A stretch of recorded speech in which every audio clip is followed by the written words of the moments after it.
Kayu Tangan Heritage, sebuah kawasan di jantung kota Malang yang penuh makna sejarah. Bukan sekadar deretan bangunan tua, tetapi jejak perjalanan bangsa, jejak nilai-nilai luhur Pancasila dan semangat cinta tanah air yang hidup di tengah masyarakat. Apa arti cinta tanah air bagi Anda? Mungkin sesuatu yang heroik, besar, dan penuh perjuangan. Tetapi hari ini, di field study kami berada di Kayu Tangan, sebuah tempat bersejarah dan penuh perjuangan. Di satu sisi, kita melihat kemegahan kolonial sejak Bauplane menjadi etalase perdagangan elit pada tahun 1920. Kawasan ini menjadi perdagangan elit, namun sebaliknya, di gang-gang kecil, inilah denyutnya di bangsa Indonesia sungguh berdetak. Kayu Tangan bukan sekedar kampung tua, ia adalah cerminan ketahanan, adaptasi, dan juga jati diri bangsa.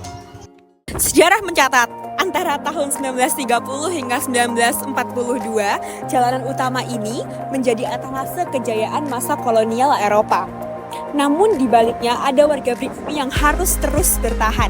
Bahkan ketika kependudukan Jepang dimulai pada tanggal 8 Maret 1942, yang membuat kawasan ini sepi ditinggal oleh pemiliknya. Namun warga kampung tetap berada di sini dan berpegang pada nilai kemanusiaan dan nilai gotong royong.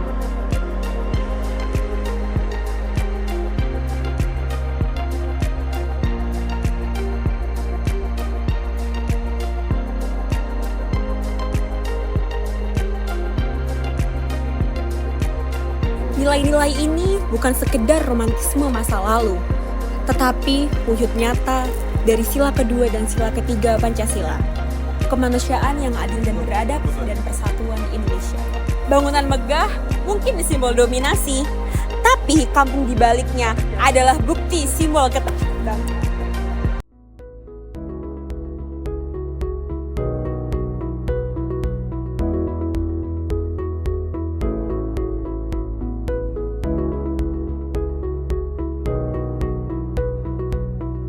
Saat ini saya sedang berdiri di belakang makam Eyang Honggo Kusumo atau lebih dikenal sebagai Mbah Honggo.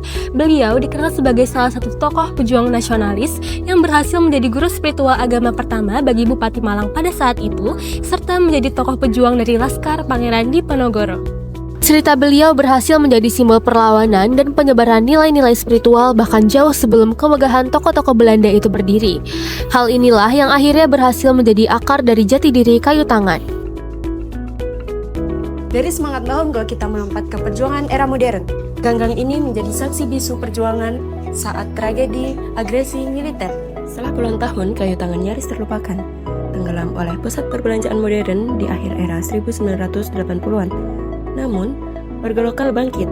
Dimulai sekitar tahun 2018, mereka bergotong royong menyadari bahwa yang mereka miliki bukan hanya sekedar rumah tua, melainkan warisan bangsa.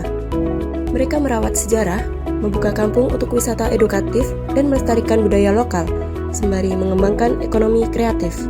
Inilah wujud bela negara di era modern. Cinta tanah air bukan hanya dengan senjata, tetapi dengan aksi nyata menjaga warisan. Baik warisan spiritual seperti makam Mbah Honggo, maupun warisan fisik, dan menghidupkan nilai Pancasila dalam kehidupan sehari-hari.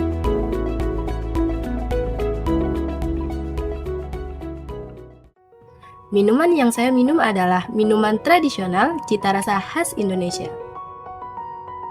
Kayu Tangan mengajarkan kita bahwa identitas bangsa ini adalah hasil dari sejarah panjang yang menyerap, beradaptasi, dan menciptakan sesuatu yang unik. Cinta tanah air bukan berarti menolak pengaruh luar, tetapi percaya diri terhadap jati diri sendiri. Inilah wujud Pancasila yang sejati, terbuka, beradab, dan tetap berpijak pada akar budaya bangsa. Dari kunjungan ini, kami belajar bahwa memahami sejarah bukan hanya mengenang masa lalu, tetapi menanamkan nilai-nilainya dalam diri untuk membangun masa depan bangsa. Kayu Tangan mengajarkan satu hal penting. Cinta tanah air dimulai dari mengenal, menghargai, dan menjaga warisan negeri sendiri. Field study kami di Kayu Tangan bukan konsep abstrak. Ini adalah ketahanan yang diwariskan dari masa lalu, dari perjuangan Mbah Honggo, aksi nyata di masa kini oleh warga, dan rasa percaya diri terhadap jati diri bangsa.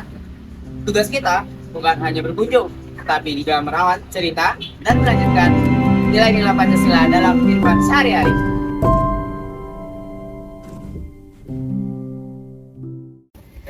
Baik, sebelumnya selamat siang. Izin memperkenalkan mungkin dari kami terlebih dahulu. Dengan saya sendiri, sama saya Taisa Putri, atau bisa dipanggil Mbak Lisa. Kebetulan kelompok kami ingin mengadakan wawancara, mungkin dengan Mbak. Saya Mila Kurniawati. Oke, Mbak Mila ya. Oke. Di sini kami mungkin akan mengajukan beberapa pertanyaan mengenai asal-usul atau sejarah kayu tangan sendiri. Kemudian mungkin kami juga akan menanyakan nilai-nilai budaya apa aja sih yang ada pada kayu tangan ini. Mungkin bisa dijelaskan terlebih dahulu Mbak Mila, latar belakang atau sejarah dari berdirinya kampung kayu tangan ini berawal dari apa ya? Iya.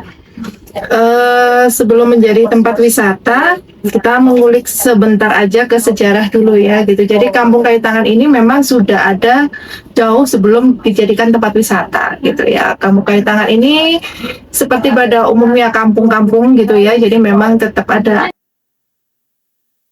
Betul gitu. Oke, sukses untuk semua.